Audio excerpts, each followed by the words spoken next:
Hello दोस्तों, आप सभी को हमारे यूट्यूब चैनल अभिनव क्लासेस में मोस्ट वेलकम है दोस्तों। तो दोस्तों इस वीडियो में देखेंगे समान ज्ञान के 500 इंपॉर्टेंट प्रश्न देखेंगे दोस्तों। और इस खासियत इस वीडियो का ये है, ये वन लीनियर होगा दोस्तों। इसमें क्वेश्चन आंसर एमसीक्यू बेस नहीं है और बहुत ही आप कम समय में 500 क्वेश्चन को तैयारी कर लेंगे। तो देखिए, ये सभी प्रतियोगिताओं परीक्षाओं की तैयारी करने के लिए वाले विद्यार्थियों के लिए महत्वपूर्ण है। किसी भी आप एग्जाम की तैयारी कर रहे हैं दोस्तों तो आपके लिए इंपॉर्टेंट है, वीडियो को लास्ट तक देखिएगा।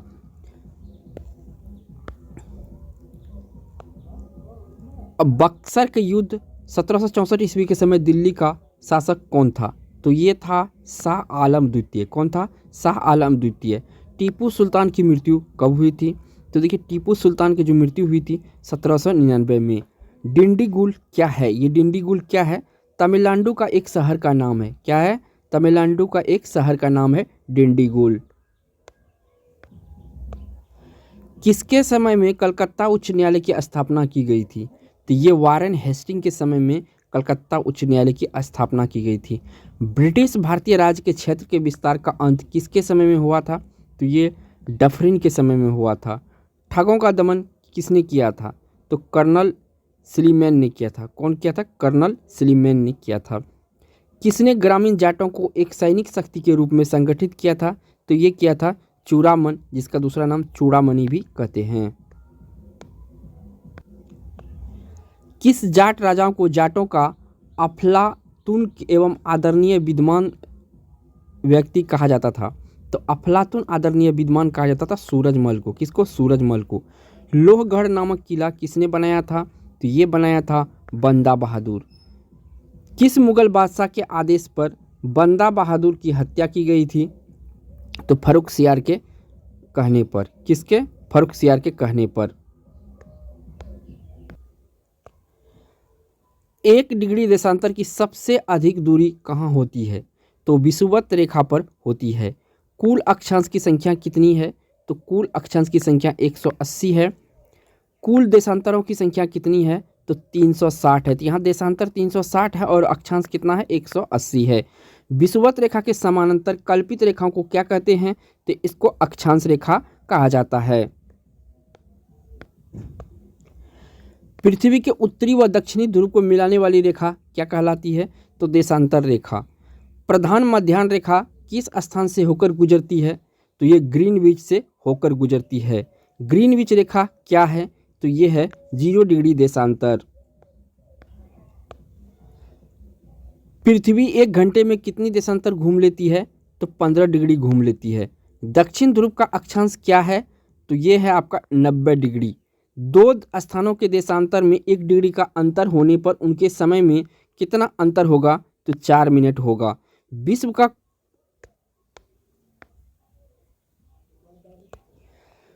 का कौन सा नगर भूमध्य रेखा के सबसे निकट है? तो सिंगापुर।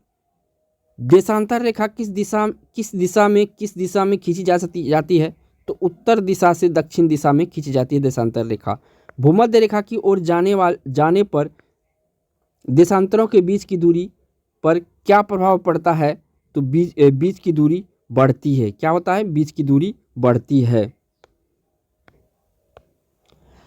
भूमध्य रेखा के ऊपर 0 डिग्री से 90 डिग्री क्या कहलाता है? तो ये उत्तरी गोलार्ध कहलाता है। भूमध्य रेखा के नीचे 0 डिग्री से 90 डिग्री क्या कहलाता है? तो दक्षिणी गोलार्ध कहलाता है। अंतर्राष्ट्रीय तिथि रेखा का निर्धारण कब किया गया था? ये किया गया था 1884 में।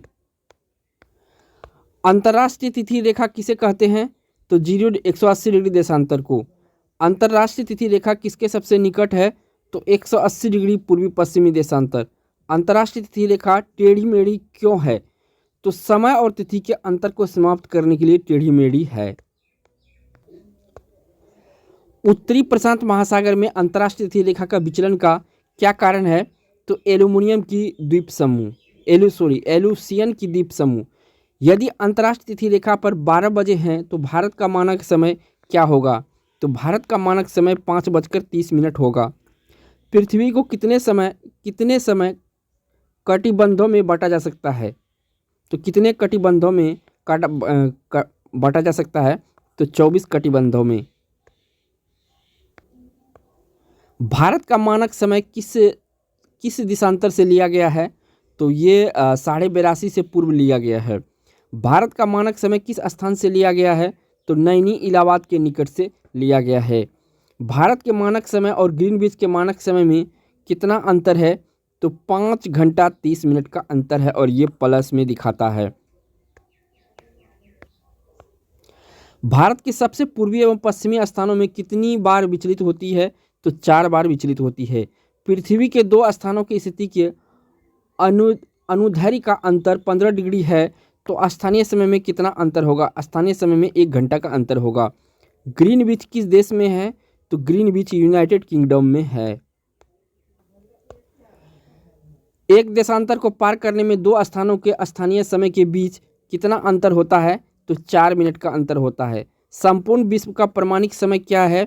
तो 0 डिग्री देशांतर है। 41 डिग्री पूर्व से पश्चिम की ओर जाने वाली जहाज तिथि रेखा को पार करने में अपना कैलेंडर कितने दिन आगे कर लेता है? तो 1 दिन आगे कर लेता है। 24 घंटे में सूर्य के सामने कितने देशांतर गुजर जाते हैं? तो 360 देशांतर गुजर जाते हैं। अंतर्राष्ट्रीय तिथि रेखा किस सागर से गुजरती है? तो आर्कटिक सागर एवं प्रशांत महासागर से गुजरती है। विश्व को कितने समय जोन में विभाजित किया गया है? तो ये आपका 24 समय जोन में विभाजित किया गया है। भारत को किस समय जोन में रखा गया है? तो भारत को समय जोन फर्स्ट में रखा गया है। किस स्थान पर प्रमाणिक समय व स्थानीय समय समान है? तो नैनी इलाहाबाद के निकट। वह पुर्तगाली कौन था जिसने गोवा पर अधिकार कर लिया था? तो ये था अल्फांसो डी अल्बुकर्क। भारत में ईस्ट इंडिया कंपनी का पहला गवर्नर जनरल कौन था? तो वारेन हेस्टिंग था। किस यूरोपीय देश ने भारत में सबसे पहले अपना व्यापार फैलाया था? तो ये फैलाया था पुर्तगाल। वास्को डिगामा भारत कब आया था? तो ये 1498 ईस्वी में आया था। वास्को डिगामा भारत में किस स्थान पर उतरा था? तो कालीकट में उतरा था। वास्को डिगामा कहाँ का रहने वाला था? तो ये पुर्तगाल का रहने वाला था। किस अंग्रेज ने सम्राट जहांगीर के दरबार में आकर भेंट की थी? तो ये सर टॉमस रॉ थी। पंजाब में सिख राज्य के संस्थापक कौन थे? रंजीत सिंह थे। रंजीत सिंह ने किस स्थान पर अधिकार करने के बाद महाराजा उपाधि धारण की थी? तो ये जगह था लाहौर। रंजीत सिंह व अंग्रेजों के बीच कौन सी संधि हुई थी? तो अमृतसर की संधि हुई थी। अमृतसर की संधि किस नदी के दोनों ओर के राज्यों के क्षेत्रों के बीच में सीमा निर्धारित करती थी? तो ये सतलज नदी। भारत के किस गवर्नर जनरल के समय में सिंध का विलय अंग्रेजी राज्य में किया गया था? तो लॉर्ड एलनब्रो। सिंध विजय का श्रेय किसे दिया जाता है? तो ये दिया जाता है सर चार्ल्स नेपियर को। किसको दिया जाता है? सर चार्ल्स नेपियर को दिया जाता है। भारत में सहायक संधि का जन्मदाता कौन है? तो ये है डुप्ले। सहायक संधि को सुनिश्चित एवं व्यापक स्वरूप किसने प्रदान किया था? तो लॉर्ड वेलेस्ली। पंजाब के राजा रंजीत सिंह की राजधानी कहाँ थी? तो ये लाहौर में थी। गोद प्रथा प्रतिबंध किस गवर्नर जनरल ने लगाया था? तो ये लॉर्ड डलहौजी ने लगाया था। डेनमार्क की प्रथम व्यापारिक कंपनी का गठन कब हुआ था? तो 1616 ईस्वी में हुआ था। किसके काल में बोर्ड ऑफ रेवेन्यू की स्थापना हुई थी? तो वारेन हेस्टिंग के समय में। किस अंग्रेजों को प्रशासनिक सेवा का जनक कहा जाता है? तो कॉर्नवालिस को कहा जाता है। कलकत्ता में स्थित फोर्ट विलियम कॉलेज की स्थापना किसने की थी? तो लॉर्ड वेलेस्ली ने की थी। टेंसी एक्ट या काश्तकारी अधिनियम कब लागू हुआ था? तो ये 1822 ईस्वी में लागू हुआ था। बैरकपुर में सैन्य विद्रोह कब आरंभ हुआ था? तो 1824 ईस्वी में हुआ था। किस गवर्नर जनरल का कार्यकाल शिक्षा सुधारों के लिए माना जाता है? तो विलियम बेंटिक के कार्यकाल को। कलकत्ता मेडिकल कॉलेज की स्थापना कब और किसने की थे? तो ये 1835 में विलियम बेंटिक ने की थी। कौन? विलियम बेंटिक ने की थी। बालिका हत्या पर प्रतिबंध कब लगाया गया था? तो 1830 ईस्वी में लगाया गया था।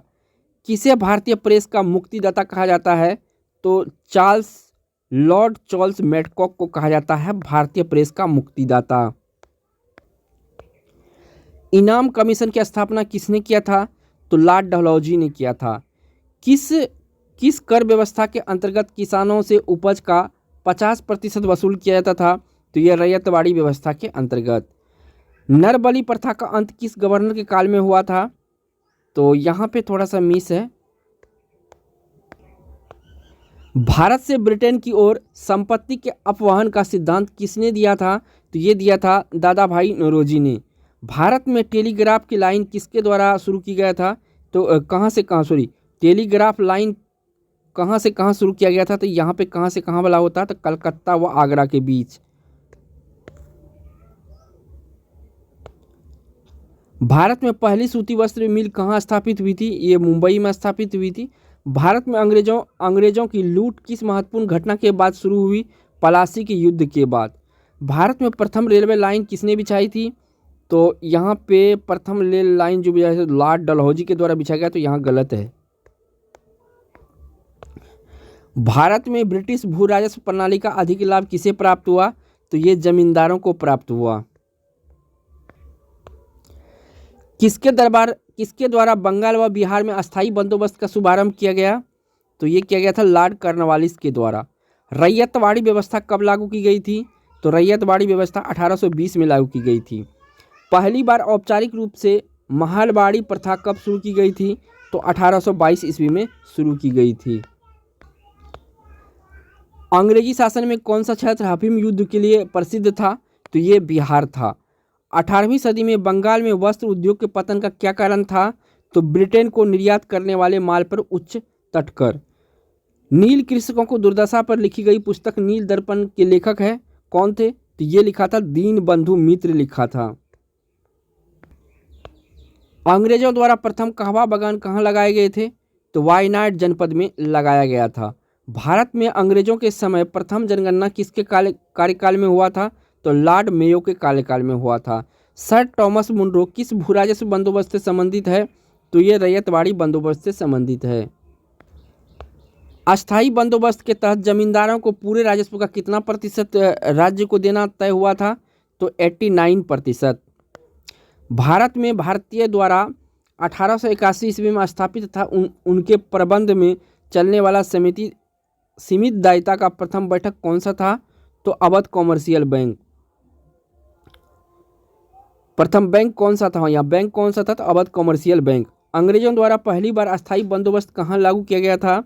तो मद्रास प्रेसिडेंसी व मुंबई प्रेसिडेंसी में लागू किया गया था। नेक्स्ट, यहाँ भारत में इस्पात उत्पादन का सर्वप्रथम कब शुरू हुआ था? तो ये 1913 ईस्वी में शुरू हुआ था। रेल विभाग के लिए पृथक रूप से रेल बजट कब प्रारंभ हुआ था? तो 1924 ईस्वी में। भारत में विकेंद्रीकरण का शुभारंभ किसके समय में हुआ था? तो लॉर्ड मेयो के समय में हुआ था। भारत और इंग्लैंड के आर्थिक हित प्रत्येक क्षेत्र में टकराते हैं, यह कथन किसका है? तो ये जवाहरलाल नेहरू का है। Poverty and un British rule in India के लेखक कौन है? तो दादा भाई नौरोजी इसके लेखक हैं। भारत में आधुनिक उद्योग की स्थापना कब प्रारंभ हुई थी? तो 1850 में हुई थी। भारत में रेलवे की स्थापना को आधुनिक उद्योग के अग्रदूत जननी की संज्ञा किसे दी है? तो कार्ल मार्क्स से। भारत में पहली पटसन मिल कहाँ स्थापित की गई? तो रिसरा बंगाल में। सर्वप्रथम लोहा इस्पात उद्योग की स्थापना कहाँ हुई थी? बिहार में। कांग्रेस के कराची अधिवेशन जो कि 1931 ईस्वी में हुआ था के अध्यक्ष कौन थे? तो सरदार वल्लभ भाई पटेल इसके अध्यक्ष थे। भारत में अंग्रेज को भूमि खरीदने व बसने की अनुमति कब मिली? तो 1833 ईस्वी में मिली। The economic history of the India नामक पुस्तक किसने लिखी थी? तो ये रमेश चंद्र दत्त ने लिखी थी the economic history of India नामक पुस्तक। 1938 ईस्वी में भारतीय राष्ट्रीय कांग्रेस के अनुरोध पर राष्ट्रीय योजना समिति बनाई गई, उसके अध्यक्ष कौन थे? तो उसके अध्यक्ष थे जवाहरलाल नेहरू। किसके काल में सिंचाई आयोग का गठन हुआ था? तो लॉर्ड कर्जन के कार्यकाल में। कृषि विभाग की स्थापना कब की गई थी? तो 1872 ईस्वी में कृषि विभाग की स्थापना की गई थी। किस स्थान पर 1866 ईस्वी में भीषण अकाल पड़ा था? तो उड़ीसा में।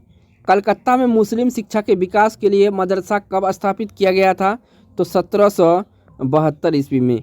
पहले समाचार पत्र बंगाल गजट का प्रकाशन कब हुआ था? 1780 ईस्वी में हुआ था। नेक्स्ट यहाँ पूछा गया गीता का अंग्रेजी में अनुवाद किसने किया था? विल्किंस ने किया था। विलियम विल्किंस ने किया था।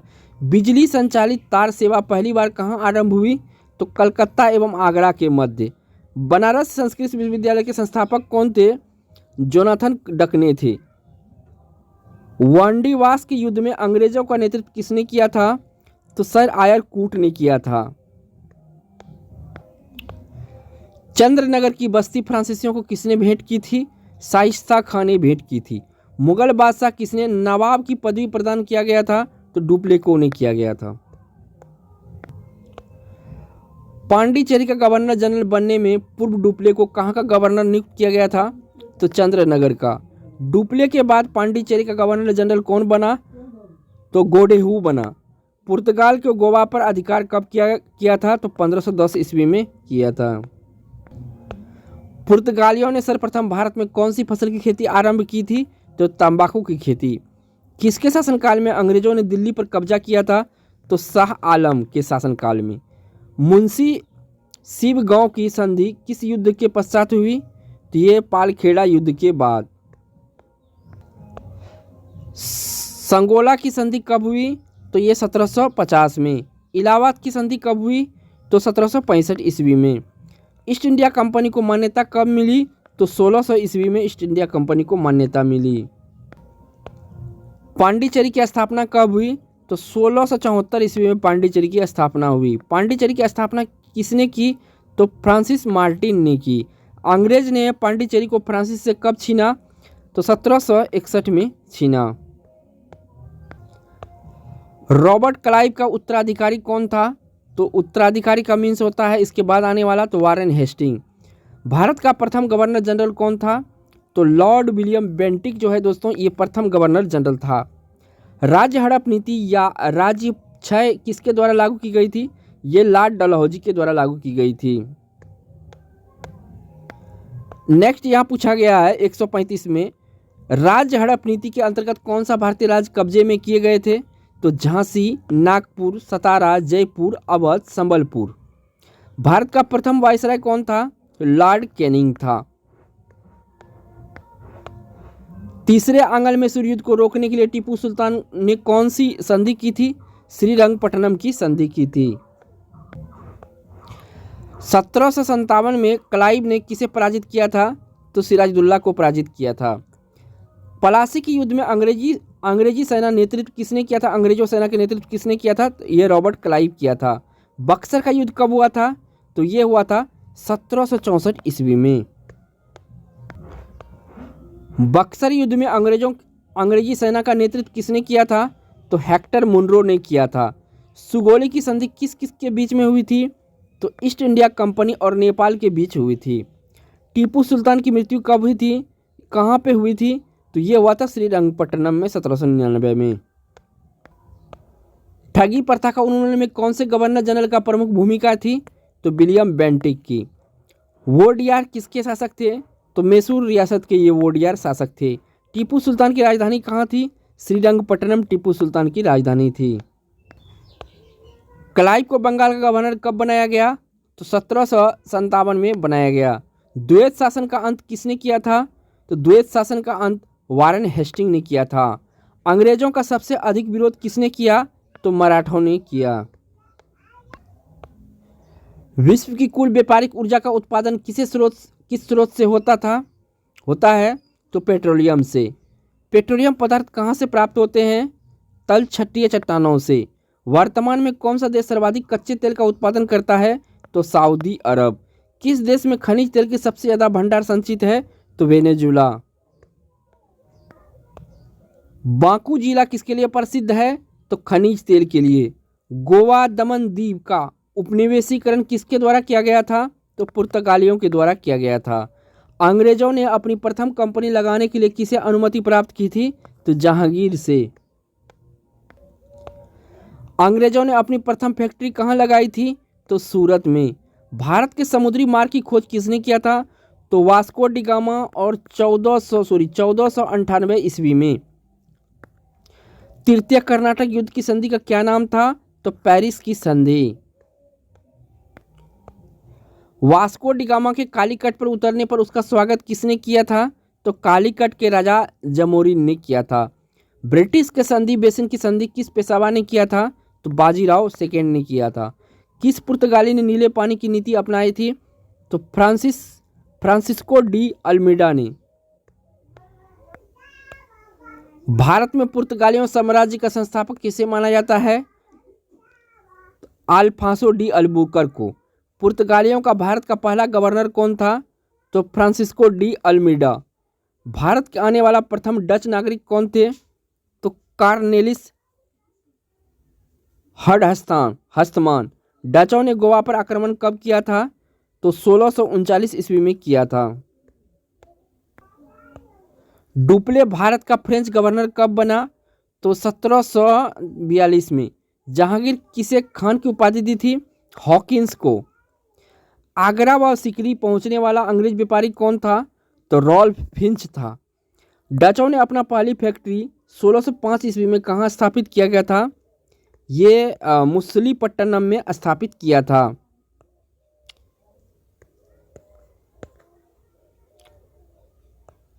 भारत का कौन सा नगर द्वीप पर निर्मित है? मुंबई।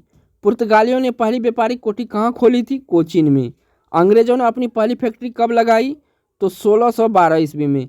किस शासक ने ईस्ट इंडिया कंपनी को दीवानी प्रदान की? भारत में पहली बार मुद्रण मशीन की स्थापना किसने की? तो पुर्तगालियों ने की। इंटरलोपर्स कौन थे? तो अनागृत व्यापारियों के रूप में सामुद्रिक लुटेरे थे इंटरलोपर्स। उस समय भारत का बादशाह कौन था जब ईस्ट इंडिया कंपनी की स्थापना हुई थी? अकबर थी। किस वर्ष फ्रांस की सरकार ने भारत में स्थित फ्रांसीसी बस्तियों का अधिकार कर भारत सरकार को सौंपा था? तो ये 1954 ईस्वी में। वांडीवास का युद्ध कब हुआ था?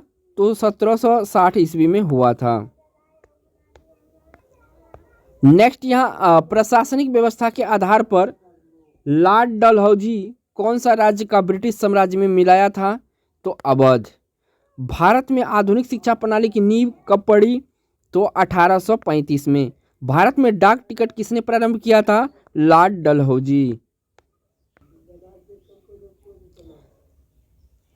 अवध के स्वायत्त राज्य के संस्थापक कौन था? सादत खां, बुरहान खान मुल्क। सुरक्षा प्रकोष्ठ नीति किससे संबंधित है? वारेन हेस्टिंग से। किस भारतीय रॉबर्ट क्लाइव ने बिहार की दीवान बनाया था? तो किस भारतीय को? तो राजा सिताब राय को बनाया था। महाराणा रंजीत सिंह की उत्तराधिकारी कौन था? तो ये खड़क सिंह था। अस्थाई बंदोबस्त का सिद्धांत किसने दिया था? लॉर्ड कॉर्नवालिस ने। सहायक संधि प्रणाली के जनक कौन थे? तो लॉर्ड वेलेजली। महारानी विक्टोरिया का घोषणा पत्र किसने पढ़कर सुनाया? तो लॉर्ड कैनिंग। रंजीत सिंह किस मिशन से संबंधित थे? तो ये शुक्रचाकिया से संबंधित थे। भूमध्य रेखा के उत्तर दक्षिण में किस स्थान पर दी गई कोणीय दूरी क्या कहलाती है? तो अक्षांश। ट्रॉपिक ऑफ कैंसर क्या है? तो 23.5 डिग्री उत्तरी अक्षांश रेखा है। धरातल पर 1 डिग्री अक्षांश की दूरी कितने किलोमीटर की तुल्य होती है? तो 111 किलोमीटर। तो 1 डिग्री बराबर कितना होता है? 111 किलोमीटर। नेक्स्ट यहाँ पूछा गया भूमध्य रेखा के अतिरिक्त कौन सा अक्षांश रेखा पृथ्वी को 2 बार अक्षांश वृत्त कहाँ से होकर गुजरती है? मालागासी से। वह काल्पनिक रेखा जो पृथ्वी के 2 भागों में बांटती है क्या कहलाती है? भूमध्य रेखा। 66.5 डिग्री दक्षिणी अक्षांश वृत्त कहाँ से होकर गुजरती है? तो यह मालागासी। वह काल्पनिक रेखा जो भूमध्य रेखा को समकोण पर काटती है क्या कहलाती है? देशांतर रेखा। 2 देशांतर रेखाओं के बीच की दूरी को किस नाम से जाना जाता है? तो गोरे। एक देशांतर से दूसरे देशांतर के बीच कितना समय अंतराल होता है? तो 4 मिनट का। किस अक्षांश रेखा पर रात व दिन समान होता है? तो भूमध्य रेखा पर। गैर तेल प्रथम कुआं कब और कहाँ खोदा गया था? तो ये 1859 संयुक्त राज्य अमेरिका में। किरकुक किस खनिज से संबंधित है? तो खनिज तेल से। खनिज तेल का भंडार होते हुए भी कौन सा देश तेल का आयात करता है? संयुक्त राज्य अमेरिका। अंधी घाटी क्षेत्र किस खनिज के लिए विख्यात है? तो यूरेनियम। यूरेनियम का सबसे अधिक भंडार कहाँ पाया जाता है? तो भारत में। विश्व में पवन ऊर्जा का कौन सा देश सबसे अधिक उत्पादन करता है? कौन सा देश विश्व में पवन ऊर्जा का सबसे अधिक उत्पादन करता है? मतलब कि नंबर के हिसाब से यहाँ पूछा गया था, तो 5वां भारत करता है अपना। विश्व का प्रथम जल विद्युत केंद्र कब और कहाँ स्थापित किया गया था? तो 1883 ईस्वी में फ्रांस में। विश्व के किस महाद्वीप में जल विद्युत शक्ति की संभावना सर्वाधिक है? तो अफ्रीका में। नेक्स्ट, पर्यावरण के अनुकूल होते हुए भी किस श्वेत कोयला के नाम से जाना जाता है? तो जल विद्युत। विद्युत युक्त उत्पादन के लिए भूतापीय ऊर्जा का उपयोग सर्वप्रथम किस देश में हुआ था? इटली में। किस देश में एकमात्र ऊर्जा का स्रोत जल विद्युत है? तो स्विट्जरलैंड में। कोयला की सर्वोत्तम किस्म कौन सी है? तो एंथ्रासाइट सबसे उत्तम किस्म है। विश्व में किस प्रकार के कोयले का सबसे अधिक पाया जाता है? तो बिटुमिनस। कौन सा कोयला भूरा कोयला के नाम से जाना जाता है? तो लिग्नाइट। एंथ्रासाइट कोयले में कार्बन की मात्रा कितनी प्रतिशत होती है? तो 90%। बिटुमिनस कोयला में उत्पादन में विश्व कोयले उत्पादन का कितना प्रतिशत है? तो 80%। कोयले के किस प्रकार के चट्टानों में पाया जाता है? तो अवसादी चट्टानों में कोयले पाया जाता है। विश्व में कोयले का अधिक किस देश में पाया जाता है? तो चीन में। जर्मनी का सबसे अधिक महत्वपूर्ण कोयला क्षेत्र कौन सा है? वेस्टफोलिया क्षेत्र सबसे अधिक फेमस है। विश्व की सबसे बड़ी कोयले का खान कौन सी है तथा कहाँ है? तो बांकी खान जिम्बाब्वे में। कोयले उत्पादन की दृष्टि से भारत विश्व में कौन सा स्थान है? तो तीसरा है। विश्व विख्यात डॉनबास कोयला क्षेत्र किस देश में है? तो यूक्रेन में है। रूर बेसिन कोयला क्षेत्र किस देश में है? तो जर्मनी में है। कौन सा संसाधन ऊर्जा के नवीनकरण योग्य संसाधन में है? तो जल विद्युत और सौर ऊर्जा। ऊर्जा का अपरंपरागत स्रोत कौन सा है? पवन ऊर्जा, भूतापीय ऊर्जा, ज्वारीय ऊर्जा, सौर ऊर्जा। विश्व में पेट्रोलियम का सबसे बड़ा आयातक देश कौन सा है? तो संयुक्त राज्य अमेरिका। म्यांमार का पेगुयोमा क्षेत्र किसके लिए प्रसिद्ध है? तो खनिज तेल के लिए। किस देश में सर्वप्रथम पेट्रोलियम का उत्पादन हुआ था? तो संयुक्त राज्य अमेरिका में। जल विद्युत उत्पादन की सबसे अधिक उपयुक्त भौगोलिक दशा किस देश में उपलब्ध है? तो कांगो गणराज्य में। कुजबास कोयला क्षेत्र किस देश में स्थित है? तो रूस में। विश्व का सबसे अधिक लिग्नाइट कोयला उत्पादन किस देश में होता है? तो जर्मनी में। विश्व में संभाव्य जल विद्युत शक्ति का न्यूनतम विकास किस महाद्वीप में हुआ है? तो अफ्रीका में। गुप्त वंश की स्थापना कब हुआ? तो 309 ईस्वी में। गुप्त वंश की स्थापना किसने की? तो चंद्रगुप्त फर्स्ट के द्वारा। गुप्त वंश के किस शासक ने महाधिराज की उपाधि धारण की थी? चंद्रगुप्त प्रथम ने। आर्यभट्ट कौन थे? तो खगोल वैज्ञानिक व गणितज्ञ थे। आर्यभट्ट किस वंश के समकालीन था? तो गुप्त वंश के समकालीन था आर्यभट्ट। गुप्त शासकों की राजदरबारी भाषा क्या थी? तो संस्कृत। गुप्त राजवंश के किस शासक ने हूणों के आक्रमण को रोका था? तो स्कंदगुप्त ने। गुप्त राजवंश किसके लिए प्रसिद्ध था? कला एवं स्थापत्य के लिए। अजंता व एलोरा कलाकृति किस काल से संबंधित है?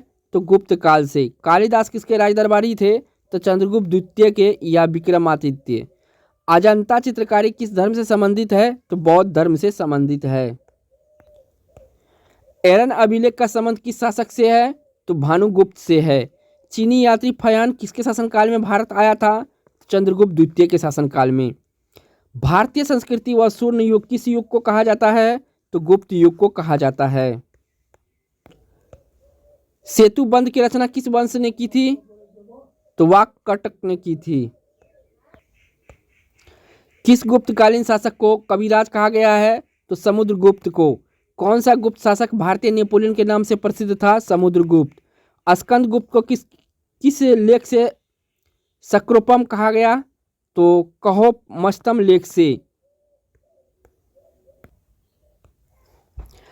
गुप्त काल के सबसे लोकप्रिय देवता कौन थे? तो विष्णु। दिल्ली में स्थित लोह स्तंभ किस सदी में निर्मित हुआ है? तो चौथी सदी में। फाहियान द्वारा लिखित ग्रंथ फोक कुओ की में किसका वर्णन मिलता है? तो बौद्ध धर्म का सिद्धांत का। अमरकोश नामक ग्रंथ की रचना किसके द्वारा व किस शासक से जुड़े थे? तो अमर सिंह से चंद्रगुप्त द्वितीय से। हरिसेन किसका राजदरबारी कवि था? तो समुद्रगुप्त का। गुप्त काल की सोने की मुद्रा को क्या कहा जाता था? द दिनार। कुमार संभव महाकाव्य किसने रचा? तो कालिदास। नालंदा विश्वविद्यालय की स्थापना किस युग में हुई? तो गुप्त युग में। गुप्त युग में भू राजस्व की दर क्या थी? तो उपज का छठा भाग या 1/6 कहा जाता है इसे। नगरों का क्रमिक पतन किस युग की विशेषता थी? तो गुप्त युग की। किस वंश के शासकों ने मंदिर और ब्राह्मणों को सबसे अधिक ग्राम अनुदान में दिए थे? तो गुप्त वंश। महरौली स्थित लोह स्तंभ किसकी स्मृति में है? तो चंद्रगुप्त द्वितीय के। कालिदास द्वारा रचित मालकाग्निमित्रम नाटक का नायक कौन था? तो अग्निमित्र। समुद्रगुप्त की सैनिक उपलब्धियों का वर्णन किस अभिलेख में है? तो प्रयाग अभिलेख में। बाल विवाह का प्रथा कब प्रारंभ हुई थी? तो गुप्त युग में। सर्वप्रथम कौन सा ग्रंथ यूरोपीय भाषा में अनुदित या अनुवादित हुआ? तो अभिज्ञान शाकुंतलम। सती प्रथा का प्रथम उल्लेख कहाँ से मिलता है? तो एरन अभिलेख से। तो गुप्तकालीन सिक्कों का सबसे बड़ा ढेर कहाँ से प्राप्त हुआ? तो बयाना, भरतपुर। किस गुप्तकाल शासक को नालंदा विश्वविद्यालय का संस्थापक माना जाता था? तो रूपक। कालिदास कौन सी कृति की गिनती विश्व की सर्वाधिक प्रसिद्ध कृतियों में की जाती है? 100 कृतियों में की जाती है। तो अभिज्ञान शाकुंतलम। गणित की दशमलव प्रणाली का आविष्कार का श्रेय किसे दिया जाता है? तो ये मौर्य युग को। किस विद्वान ने गणित को एक पृथक विषय के रूप में स्थापित किया था? तो आर्यभट्ट। गुप्त काल की प्रसिद्ध पुस्तक नवीनतम क्रम का संबंध किस क्षेत्र से है? तो चिकित्सा के क्षेत्र से है। तांबे के सिक्के जारी करने वाला प्रथम गुप्त शासक कौन था? तो रामगुप्त। मिहिर कुल का संबंध किससे था? तो हुनों से। कौन सा गुप्त राजा विक्रमादित्य की उपाधि ग्रहण की थी? चंद्रगुप्त। किस गुप्त शासक ने दक्षिण में 12 राज्यों पर विजय प्राप्त किया था? समुद्रगुप्त। स्वर राजोछेता की उपाधि किसने धारण की थी? समुद्रगुप्त ने। चंद्रगुप्त प्रथम ने गुप्त समत की स्थापना कब की? तो 309 ईस्वी में। गुप्त समत शक समत में कितना अंतर है? तो 241 वर्ष का। किस गुप्त वंश के शासकों ने चांदी की मुद्राओं का प्रचलन किया था? तो गुप्त वंश के शासकों ने। किसने समुद्रगुप्त को भारत का नेपोलियन कहा था? तो ये विंसेंट स्मिथ ने। गुप्त काल में प्रमुख शिक्षा का केंद्र कहाँ था? तो पाटलिपुत्र उज्जैनी। गुप्त वंश का अंतिम शासक कौन था? विष्णुगुप्त। सती होने का प्रमाण प्रथम बार कहाँ मिला? तो 510 में। सूर्य सिद्धांत नामक ग्रंथ किसने लिखा? आर्यभट्ट ने। नालंदा विश्वविद्यालय की स्थापना कब हुई? 415 से 454। पुष्यमिति वंश का स्थापना किसने किया? तो नंदीवर्मन ने। पुष्यभूति वंश के सबसे प्रतापी राजा कौन था? तो हर्षवर्धन था। हर्षवर्धन गद्दी पर कब बैठा? तो 606 ईस्वी में। हर्षवर्धन का राजदरबारी कवि कौन था? तो वानभट्ट। चीनी यात्री ह्वेनसांग किसके समकालीन था? हर्षवर्धन के समकालीन था। किस व्यक्ति को द्वितीय अशोक कहा जाता है? तो हर्षवर्धन को। अंतिम बौद्ध राजा कौन था जो संस्कृत का महान विद्वान था? हर्षवर्धन। हर्षचरित किसके रचित है? तो वानभट्ट के द्वारा रचित है। किस राजा ने रत्नावली नामक पुस्तक लिखी? तो हर्षवर्धन ने। हर्षवर्धन और पुलकेशिन द्वितीय के मध्य हुए संघर्ष की जानकारी कहाँ से प्राप्त होती है? एल्होल अभिलेख से। हर्ष ने अपनी राजधानी थानेश्वर से कहाँ स्थानांतरित किया? कन्नौज। शकलोत्रा पाथनाथ किसे कहा गया? तो हर्षवर्धन को। बंगाल का कौन सा शासक हर्ष के समकालीन था? शशांक। गुप्त वंश के पश्चात उत्तर भारत में बड़ा भाग का पुनर्गठन किसने किया? हर्षवर्धन ने। हर्ष के शासनकाल में उत्तर भारत का सबसे महत्वपूर्ण शहर कौन सा था? तो कन्नौज। हर्षवर्धन अपनी धार्मिक सभा कहाँ स्थापित करता था? प्रयाग। हर्षवर्धन की राजधानी थानेश्वर वर्तमान में कहाँ स्थित है? हरियाणा में। वर्तमान में कन्नौज किस प्रदेश में स्थित है? उत्तर भारत में। हुएन भारत की यात्रा के समय सूती कपड़ों को उत्पादन के लिए सबसे प्रसिद्ध नगर कौन सा था? मथुरा था। किस चीनी यात्री को यात्रियों में राजकुमार कहा जाता है? तो हुएन को। कुंभ के मेले का शुभारंभ किसने किया था? हर्षवर्धन ने। किस शासक ने नालंदा विश्वविद्यालय के 100 ग्रामों की आय दान के रूप में दिया था? तो हर्षवर्धन ने। दक्षिण भारत में एरीपत्ती का अर्थ क्या है?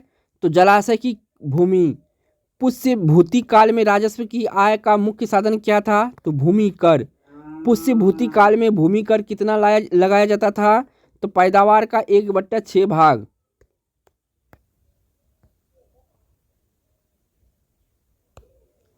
हर्षवर्धन के समय नालंदा विश्वविद्यालय के कुलपति कौन था? शीलभद्र। किस अभिलेख में हर्षवर्धन को परमेश्वर कहा गया है? मधुबन व बांसखेड़ा अभिलेख में। कश्मीर का इतिहासकार किस ग्रंथ में है? तो राजतरंगिणी। राजतरंगिणी नामक ग्रंथ किसने लिखा है? तो कल्हण ने लिखा है। कारकोट वंश की स्थापना किसने की? तो दुर्लभन ने।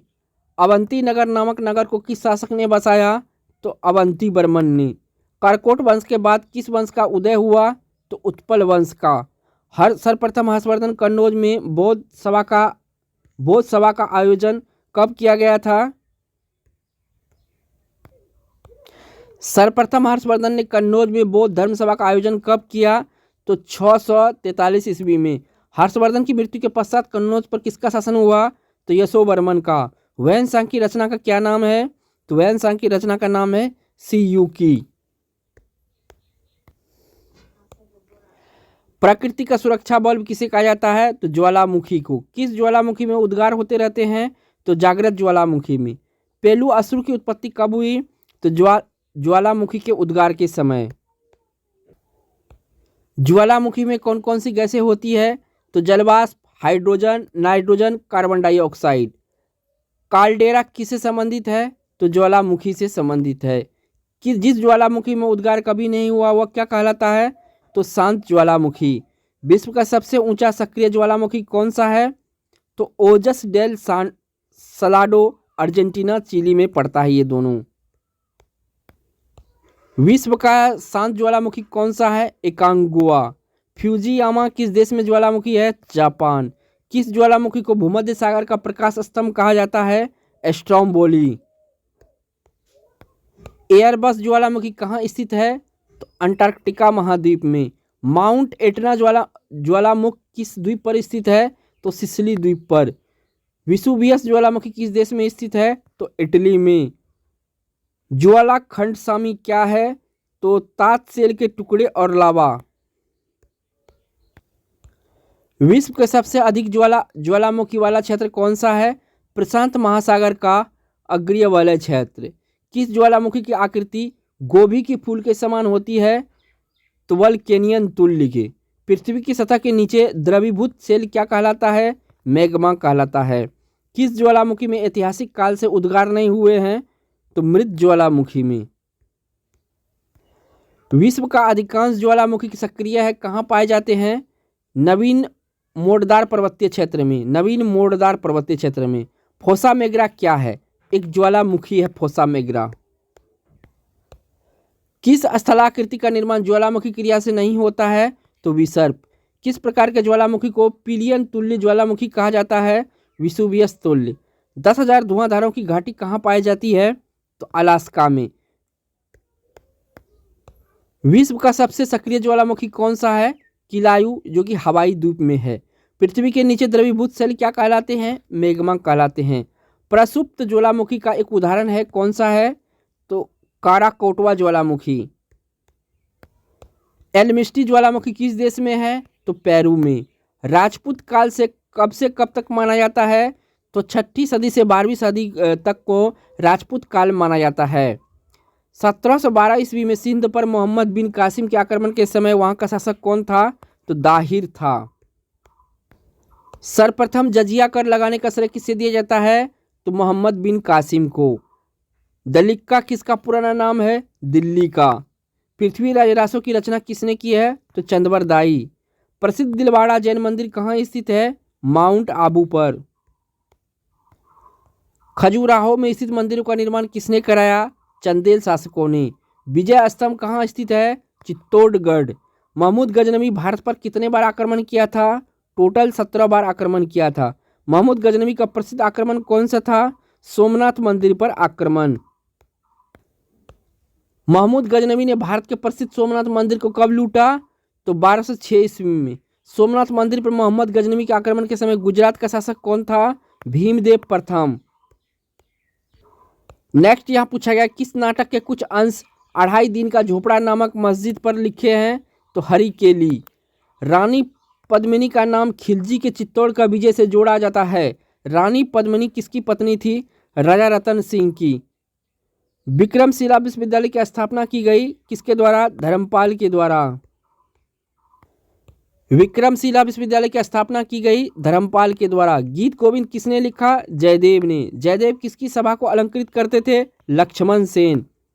किसने सोमपुर महाविहार का निर्माण कराया? धर्मपाल ने। भारत पर सर्वप्रथम अरब आक्रमण किसने किया? मोहम्मद बिन कासिम। जगन्नाथ मंदिर किस राज्य में है? ओडिशा राज्य में। कोणार्क में स्थित सूर्यदेव मंदिर के संस्थापक कौन थे? नरसिंह प्रथम। ब्लैक पेगोडा कहाँ स्थित है? कोणार्क में। अलवर के संस्थापक कौन थे? अजयपाल। किस शासक के दरबार में जैन आचार्य हेमंत चंद्र को संरक्षण मिला? तो जयसिंह सिद्धार्थराज। चंदावर का युद्ध किस शासक के मध्य हुआ था? जयचंद्र और मोहम्मद गोरी के बीच। लिंगराज का मंदिर कहाँ स्थित है? तो भुवनेश्वर में। लिंगराज मंदिर का नींव किसने डाली थी? ययाति केसरी ने। बंगाल के पाल वंश के संस्थापक कौन था? तो गोपाल। किस पाल शासक को गुजराती कवि का सोडल के उत्तरार्पथ स्वाभिमान कहा? धर्मपाल को। हिंदू विधि के प्रसिद्ध पुस्तक दायभाग की रचना किसने की? जीमूतवाहन ने। कौन किया था? जीमूतवाहन ने। रामचरित्र की रचना किसने की? संध्याकर नंदी ने। प्रतिहार राजवंश की स्थापना किसने की? हरिश्चंद्र ने। मिहिर भोज का पुत्र कौन था? महेंद्रपाल। काव्य मीमांसा नामक ग्रंथ किसने लिखा? राजेश्वर ने। तोमर वंश का संस्थापक कौन था? राजा अनंगपाल। किस शासक को राय पिथौरा कहा जाता था? तो पृथ्वीराज चौहान को। कायस्थों का एक जाति के रूप में प्रथम उल्लेख कहाँ मिलता है? ओशनम स्मृति में। हिंदू विधि पर मिताक्षरा नामक पुस्तक किसने लिखी? तो विज्ञानेश्वर ने। राजस्थान के इतिहास का प्रणेता किसे माना जाता है? कर्नल टॉड को। सेन वंश की स्थापना किसने की? सामंत सेन ने। समरांगन सूत्रधार का विषय किससे संबंधित है? स्थापत्य शास्त्र से। तराइन का प्रथम युद्ध कब हुआ था? तो 1191 ईस्वी में। तराइन का प्रथम युद्ध किस शासक के बीच लड़ा गया था? पृथ्वीराज चौहान व मोहम्मद गोरी। तराइन का दूसरा युद्ध कब हुआ? तो 1192 में। तराइन के द्वितीय युद्ध में किसकी पराजय हुई? तो पृथ्वीराज चौहान की। भारत पर प्रथम तुर्क आक्रमण किसने किया?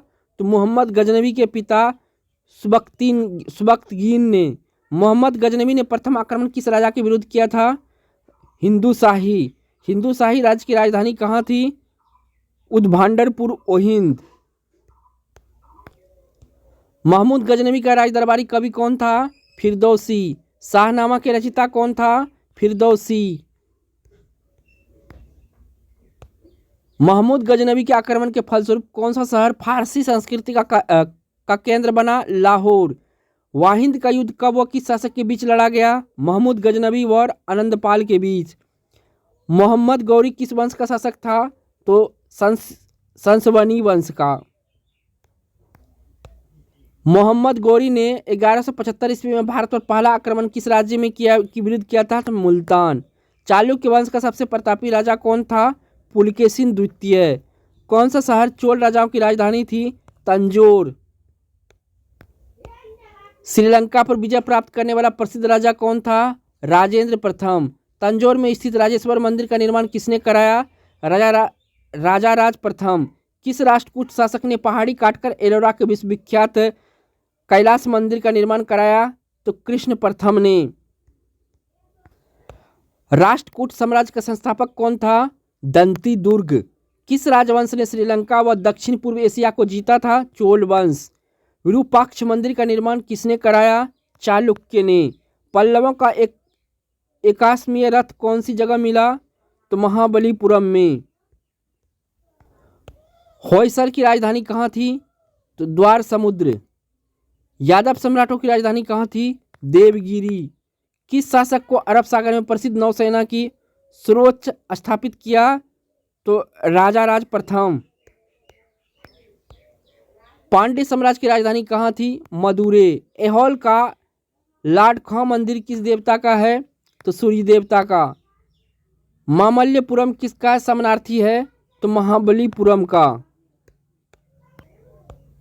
किस वंश के शासक के पास एक शक्तिशाली नौसेना थी? चोल वंश। भगवान नटराज का प्रसिद्ध मंदिर कहाँ स्थित है? चिदम्बरम में। राष्ट्रकूट का पतन किसने किया? तेलप्य सेकंड ने। प्रशासन के क्षेत्र में चोल वंश का मुख्य देन क्या थी? सुसंगठित स्थानीय स्वशासन। 3 प्रमुख वाली ब्रह्मन विष्णु महेश की मूर्ति कहाँ स्थित है? एलिफेंटा गुफा में। महाभारत का भारत वेदता के नाम से किसने तमिल भाषा में अनुवाद किया? पेरुम देवनार ने।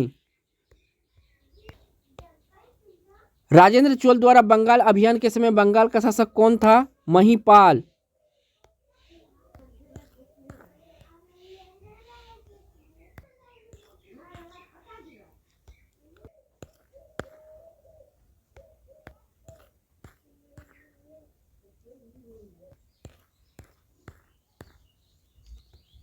हाँ कुछ बोल रही थी क्या? हाँ दे दो खाने के लिए। दे दो ना, 60 क्वेश्चन बच गया। दे दे हाँ। अब जाए।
कटिया ले होगा तो बहुत पानी करना कर